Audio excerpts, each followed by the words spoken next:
Hello everyone, welcome to વિભૂતિસ cooking corner.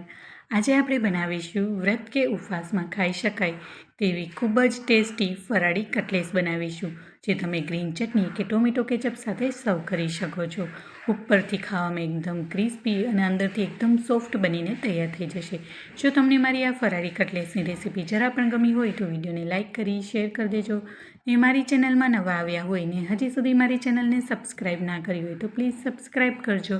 ને બાજુમાં આવેલું બેલ આઇકન બટનને પ્રેસ કરજો, જેથી આવનારી નવી રેસીપીના નોટિફિકેશન સૌથી પહેલાં તમારા સુધી મળી રહે.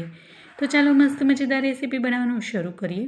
ફરાળી કટલેસ બનાવવા માટે અહીંયા સૌથી પહેલાં બટેકાને પહેલેથી જ મેં બાફી લીધા છે. અહીંયા મેં 300 ગ્રામ જેટલા બાફેલા બટેકા લીધા છે અને બટેકાને આવી રીતના મેં ખમણી લીધા છે. અહીંયા જો તમારે બટેકાને ખમણવાના હોય તો તમે મેશ કરીને પણ લઈ શકો છો, પણ જો આવી રીતના ખમણીને લેશો તો બટેકાના ટુકડા પણ નહીં રહે અને મસ્ત એવો માવો બનશે.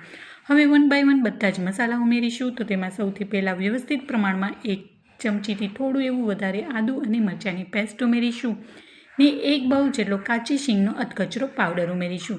અહીંયા કાચી શીંગને એકદમ ફાઇન પાવડર નથી કરવાનો, તમે જોઈ શકો છો. અધકચરો પાવડર એ તેવો જ રીતના કરવાનું છે, જેથી ખાવામાં ખૂબ જ સરસ ક્રન્ચીનેસ ટેસ્ટ આવશે. હવે તેમાં 1 ચમચી જેટલું મીઠું કે પછી સ્વાદ પ્રમાણે મીઠું ઉમેરીશું. 2 નાની ચમચી જેટલી ખાંડ ઉમેરીશું. અહીંયા ખાંડનું પ્રમાણ તમે તમારા ટેસ્ટ પ્રમાણે વધારે કે ઓછું કરી શકો છો. અને ત્યારબાદ તેમાં અડધી ચમચી જેટલો મરી પાવડર ઉમેરીશું. અહીંયા આદુ અને મરચાંની પેસ્ટમાં મરચાં છે એ તીખા હોવાથી અહીંયા મેં માત્ર અડધી ચમચી જેટલો જ મરચી પાવડરનો ઉપયોગ કર્યો છે. જો તમે લાલ મરચું પાવડર ખાતા હો ફરાળમાં તો તમે લાલ મરચું પાવડર પણ ઉમેરી શકો છો. હવે તેમાં અડધી ચમચી જેટલું આખું જીરું ઉમેરીશું. અહીંયા આખા જીરાની જગ્યાએ તમે શેકેલા જીરાનો પાવડર પણ ઉમેરી શકો છો. અને જીરુંને આવી રીતના હાથમાં લઈ અને આવી રીતના મેશ કરીને ઉમેરવાથી ખૂબ જ સરસ એવો ટેસ્ટ આવશે. જો તમે ફરાળમાં ગરમ મસાલા ખાતા હો તો આ સ્ટેજ ઉપર તમે ગરમ મસાલો પણ નાખી શકો છો. હવે તેમાં 1 નંગ જેટલો લીંબુનો રસ ઉમેરીશું. અહીંયા વ્યવસ્થિત પ્રમાણમાં ખટાશ હશે તો કટલેસનો સ્વાદ ખૂબ જ સરસ આવશે અને ખાવામાં ટેસ્ટી બનશે. તો ફરાળમાં ચોક્કસથી આ રેસીપીને ટ્રાય કરજો. તમે ફરાળી કચોરીને પણ ભૂલી જશો તેવી ટેસ્ટી બનીને તૈયાર થઈ જાય છે.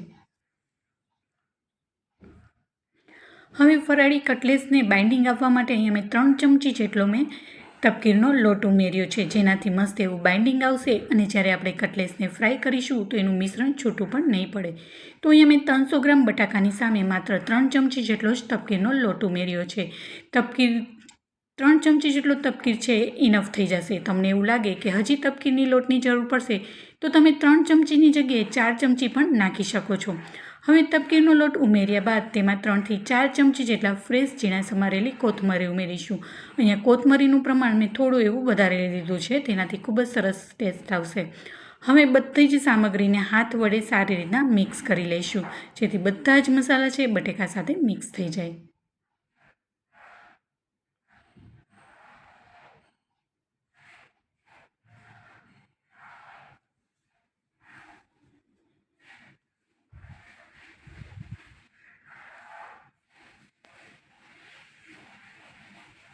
હવે તમે જોઈ શકો છો આપણું બટાકાનું મિશ્રણ છે, બધા જ મસાલા મિક્સ થઈ ગયા છે અને મસ્ત એવો બટેકાનો માવો રેડી થઈ ગયો છે.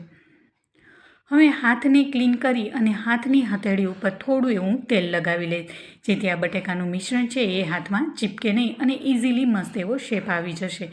હવે થોડું એવું બટેકાનું મિશ્રણ લઈ અને અહીંયા મેં હાર્ડ મોલ્ડનું શેપ લીધું છે. અહીંયા તમારી પાસે કોઈ પણ મોલ્ડ હોય અથવા તો કોઈ પણ શેપમાં તમારે બનાવવું હોય તો તમે કટલેસ બનાવી શકો છો. તો આવી રીતના હાર્ડ શેપના જે બીબા આવે છે તેમાં હું આવી રીતના રાઉન્ડ શેપ કરી અને આવી રીતના ઉમેરી દઈશ અને હાથ વડે બંને સાઈડ થોડું એવું પ્રેસ કરી દઈશું. તો તમે જોઈ શકો છો હાથમાં તેલ લગાવ્યા હોવાથી હાથમાં બટાકાનું મિશ્રણ ચીપકતું પણ નથી અને મસ્ત રીતના તમે જોઈ શકો છો બંને સાઈડ આવી રીતના હાથથી પ્રેસ કરી લઈશું.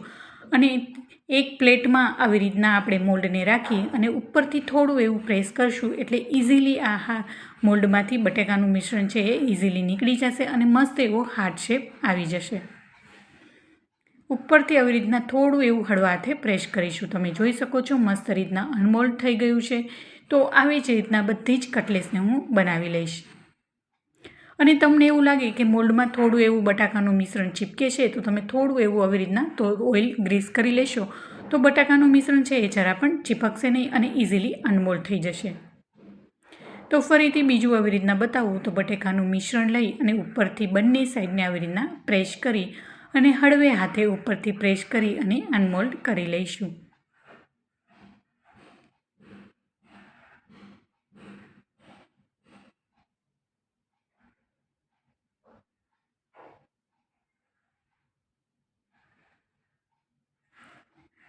તો તમે જોઈ શકો છો મસ્ત એવો હાર્ટ શેપ આવી ગયો છે.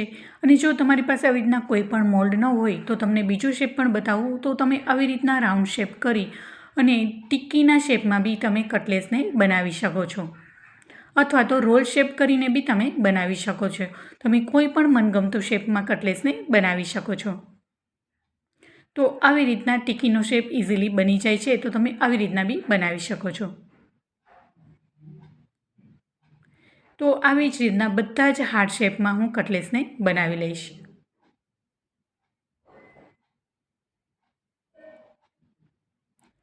તો તમે જોઈ શકો છો બધી જ કટલેસ બનીને રેડી થઈ ગઈ છે. હવે તેને ડીપ ફ્રાય કરીશું. તો અહીંયા પહેલેથી જ મેં સાઈડમાં તેલને ગરમ થવા માટે મૂકી દીધું હતું. હવે તેલનું ટેમ્પરેચર આપણે ચેક કરી લઈએ. થોડું એવું બટેકાનું મિશ્રણ ઉમેરી અને ચેક કરી લઈએ તો આપણું તેલ છે મસ્ત ફ્રાય કરવા માટે તૈયાર થઈ ગયું છે. અને એકદમ હાઈ ટેમ્પરેચર ઉપર જ આપણે આ કટલેસને ફ્રાય કરીશું. હવે આપણું તેલ છે એ મસ્ત એવું ગરમ થઈ ગયું છે. અને જે આપણે સાઈડમાં કટલેસ જે રાખી છે 1 બાય 1 કટલેસ જેટલી કડાઈમાં સમાય એટલી આપણે એમાં ઉમેરી દઈશું. અને કટલેસને ઉમેર્યા બાદ એની ગેસની ફ્લેમને થોડી એવી મીડિયમ કરીશું.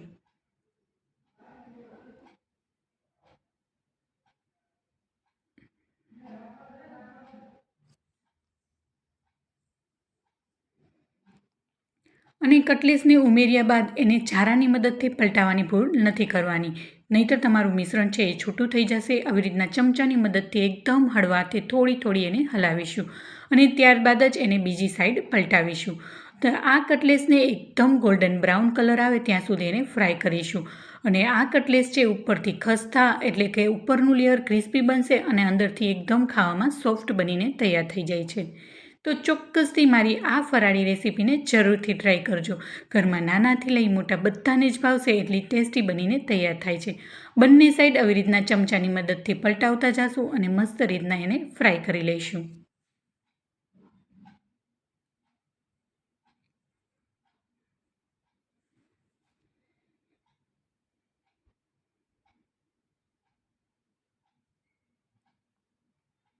તમે જોઈ શકો છો ધીમે ધીમે મસ્ત એવો બ્રાઉન કલર આવી ગયો છે. હવે એને થોડી વારે ચમચાની મદદથી આવી રીતના બંને સાઈડ પલટાવતા રહીશું. હવે આપણી મસ્ત એવી ફ્રાય થઈ ગઈ છે. હવે ઝારાની મદદથી એને એક પ્લેટમાં કાઢી લઈશું. તો આવી રીતના બધી જ કટલેસને આપણે ફ્રાય કરી લઈશું. તો તમે જોઈ શકો છો મસ્ત એવો કલર આવી ગયો છે અને બધું જ તેલને સારી રીતના નિતારી લઈશું અને ત્યારબાદ જ એને પ્લેટમાં કાઢી લઈશું.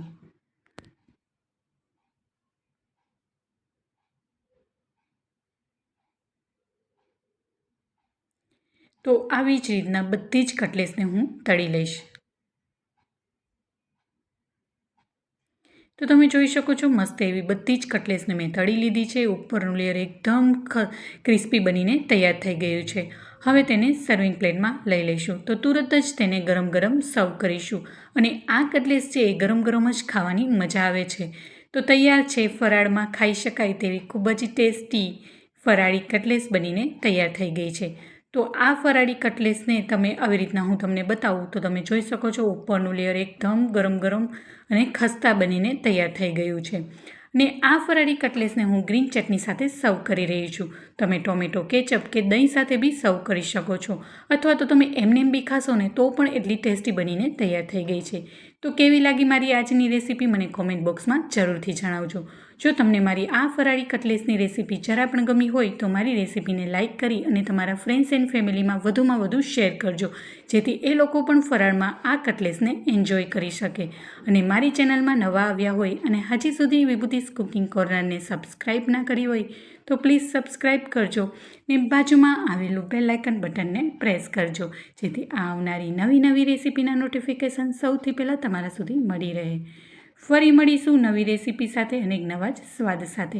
અને હા, તમારે કઈ ફરાળી રેસીપી બીજી જોવી છે એ પણ મને કોમેન્ટ બોક્સમાં જરૂરથી જણાવજો.